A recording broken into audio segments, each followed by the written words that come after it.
जी जुड़ चुके हैं। शिव से विधायक हैं रविंद्र जी और खुद छात्र संघ अध्यक्ष भी रह चुके हैं। रविंद्र जी, आपका बहुत स्वागत है जी राजस्थान पर। बोल रहे थे। बहुत बहुत धन्यवाद, बहुत बहुत धन्यवाद जी। रविंद्र जी, आप खुद छात्र संघ अध्यक्ष रह चुके हैं, आप महत्व जानते हैं कि ये छात्र संघ चुनाव कितने महत्वपूर्ण है छात्रों के लिए, खासतौर पर जो राजनीतिक जगत में अपने कदम जमाना चाहते हैं। फिर आखिर क्यों ये छात्र संघ चुनाव नहीं हो पा रहे हैं कितने सालों से?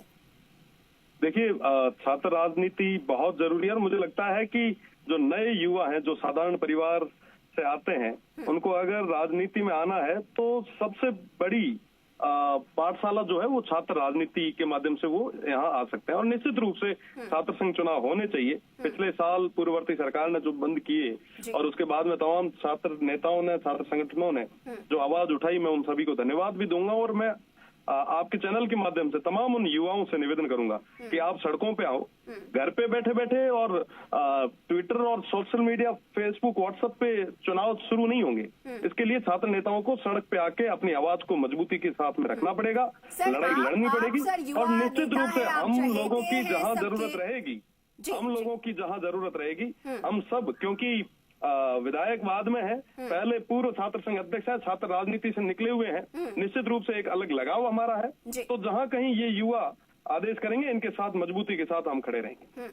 सर, मैं तो ये कह रही हूँ कि आप तो खुद युवा राजनेता हैं, आपकी इतनी फैन फॉलोइंग है, आप निकलिए ना सर, आपके अध्यक्षता में, आपके ये सारे नेतृत्व में ये छात्र निकलेंगे, इनको और ज्यादा मजबूती मिलेगी। आप तो खुद सरकार से भी सामने फेस टू फेस मिल सकते हैं, अपनी बात रख सकते हैं, इनकी बात रख सकते हैं। सर, आप पहल कर सकते हैं। इससे पहले भी सदन में जब कभी भी हायर एजुकेशन की बात हुई हो या तमाम छात्रों और युवाओं के मुद्दों पे बात हुई है, तो उस समय हमने छात्र संघ चुनाव की मांग को तमाम जितने भी पूर्व छात्र संघ अध्यक्ष वर्तमान में प्रदेश की सबसे बड़ी पंचायत में बैठे, हम सब ने एकजुट होकर मजबूती के साथ रखी भी थी। और रही बात दूसरी, नए युवाओं को नेतृत्व करने का मौका मिलना चाहिए ताकि नई लीडरशिप आगे आए। आज के समय में जो भी युवा नेता जो मेहनत कर रहे हैं, जो धरातल पे लगे हैं, निश्चित रूप से उनको हम बैक एंड पे जहां कहीं पे भी उनको जरूरत रहेगी, हम पूरे तरीके से साथ में रहेंगे। और आगे अगर भविष्य में जरूरत रही उसको लीड करने की, तो भी पांव पीछे नहीं करेंगे, मजबूती के साथ। अगर सरकार से दो हाथ भी करने की जरूरत पड़ी तो मजबूती के साथ करेंगे। सर, तो लंबा वक्त हो चला है ना, सालों का इंतजार है इन लोगों का, कोरोना के काल से, उसके बाद से ही जो छात्र संघ चुनाव नहीं हो रहे हैं। अब तो आपको इनका हाथ पकड़कर आगे ले जाना चाहिए, सरकार से इनकी वार्ता करवानी चाहिए, जल्द से जल्द घोषणा करवानी चाहिए। आपके पास तो सर पावर है अभी। हम लोग पूरे तरीके से लगे भी हैं और निश्चित रूप से जो मैं पहले भी बात दोहरा चुका हूं, जब तक सड़कें जाम नहीं होगी, जब तक युवा आगे नहीं आएगी, सरकारें गहरी नींद में सोती रहेगी। वो कहते हैं ना, भगत सिंह ने कहा था कि बहरों को जगाने के लिए धमाकों की जरूरत होती है, तो वैसे ही युवाओं को धमाके करने पड़ेंगे। इस तरीके से डिबेट से छात्र संघ चुनाव शुरू नहीं होंगे, आंदोलन होंगे, प्रदर्शन। आप देखो, आज से आज तक जहां कहीं पे तो नहीं होंगे, लेकिन सरकार तक जब बात पहुंच नहीं पा रही है तो ये तो एक माध्यम है। हम तो मजबूती से उनकी बात पहुंचाने की कोशिश कर रहे हैं, हम तो उनकी मदद कर रहे हैं। हम उम्मीद करते हैं आपसे कि आप भी आगे आइए, आप भी उनकी मदद कीजिए। मजबूती के साथ इन युवाओं के साथ में है और जहां कहीं पे भी कहेंगे। मैं जी राजस्थान को भी धन्यवाद दूंगा कि छात्र संघ चुनाव जैसे महत्वपूर्ण मुद्दे पे आपने डिबेट रखी है। निश्चित रूप से जहां कहीं पे भी युवा आदेश करेंगे, उनके साथ में हम खड़े मिलेंगे। देखिए सर, युवा लगातार प्रदर्शन कर रहे हैं। आज भी आपने तस्वीरें देखी होंगी, राजस्थान यूनिवर्सिटी के बाहर भी उन्होंने जोरदार हंगामा किया, प्रदर्शन किया है, मांगे रख रहे हैं। एक बार फिर से उनकी उम्मीद है आपसे, क्योंकि आप युवा उनके लिए सड़कों पे आएंगे और जब भी वो कहेंगे, अपने पुराने अवतार में आए, उनकी मांगों को रखें पुरजोर तरीके से। बिल्कुल, जब भी वो कहेंगे। अभी तक मेरी जो भी छात्र नेता जितने भी हैं पूर्व के, जो राजस्थान के अलग अलग हिस्सों में है, लगातार हम सब उनके संपर्क में भी हैं और जहां कहीं पे भी उनको जरूरत रहेगी, मजबूती के साथ उनके साथ मिलेंगे। वर्तमान में जो भी हमारे युवा साथी हैं वो अभी लगे हैं, छात्र नेता जितने भी हैं, तमाम जो साथी हैं जो संघर्ष कर रहे हैं, मैं उनको धन्यवाद भी दूंगा। और वो आज के समय में लगे हैं, उनको जहां जरूरत रहेगी मजबूती के साथ उनके साथ खड़े मिलेंगे। ठीक है रविंद्र जी, आप अपना कीमती वक्त दे रहे हैं। आप अगर हो सके तो बने रहेगा हमारे साथ। निर्बल, आप भी लगातार बने हुए हैं। निर्बल, आप भी अब राजनीति में आ चुके हैं। आप आखिर आगे आके जो छात्र हैं उनकी प्रतिनिधित्व क्यों नहीं कर रहे हैं इस वक्त? हम आपसे भी चाहेंगे कि आप भी उनकी मांगों को पुरजोर तरीके से सरकार के सामने रखें, कोशिश करें कि आप मिल सके मुख्यमंत्री से। जी बिल्कुल, हम लोग प्रयास कर रहे हैं। पहले दिन से जब छात्र संघ चुनाव बंद हुए थे तब से लेकर अब तक हम लोग यही प्रयास कर रहे हैं कि सरकार कैसे भी जागे, छात्रों की आवाज सुने और छात्र संघ चुनाव की शुरुआत करे। लेकिन अब ये प्रदेश की सरकार है, व्यस्त समय इनका चलता है। अब ये छात्र संघ चुनाव की ओर कब ध्यान देंगे, इसी का हम लोग इंतजार कर रहे हैं।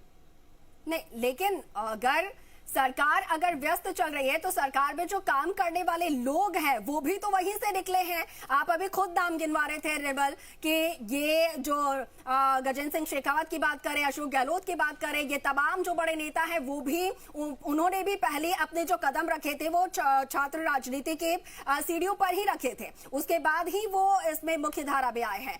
तो अगर उनके पास वक्त नहीं है तो उन्हें वक्त दिलाना पड़ेगा और आपको इसके लिए आगे आना ही पड़ेगा। जी बिल्कुल, देखिए लोकतंत्र के अंदर हम लोग लोकतांत्रिक तरीके से छात्रों की आवाज को बुलंद कर रहे हैं, उनकी आवाज सरकार तक पहुंचाने का हम लोग प्रयास कर रहे हैं। हम जी राजस्थान का भी धन्यवाद करते हैं कि आपने हमारे छात्रों के मुद्दे को उठाया है और सरकार को जगाने में आप भी हमारा समर्थन कर रहे हैं, साथ दे रहे हैं।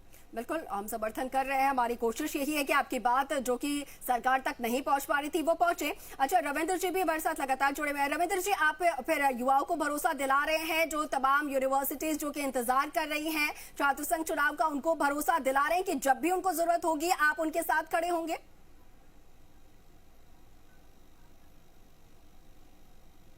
रविंद्र जी, चलिए, शायद उनसे संपर्क टूट गया है। और हालांकि उन्होंने काफी समय तक हमसे बात की और भरोसा दिलाया है कि जब भी छात्र नेताओं को जरूरत होगी वो उनके साथ होंगे। लेकिन वही बात रही कि यहाँ पर उन्होंने इनविटेशन का कहा है कि जब उन्हें बुलाया जाएगा, ये याद किया जाएगा, तब वो उनके साथ आएंगे। चलिए आगे बढ़ती हूँ और एक बार फिर से मैं भारत भूषण जी आपका रुख कर लेती हूँ। आप अपनी बात रख रहे थे, जरा पूरी कीजिएगा। आपकी तरफ से तो आज प्रदर्शन भी किया गया है।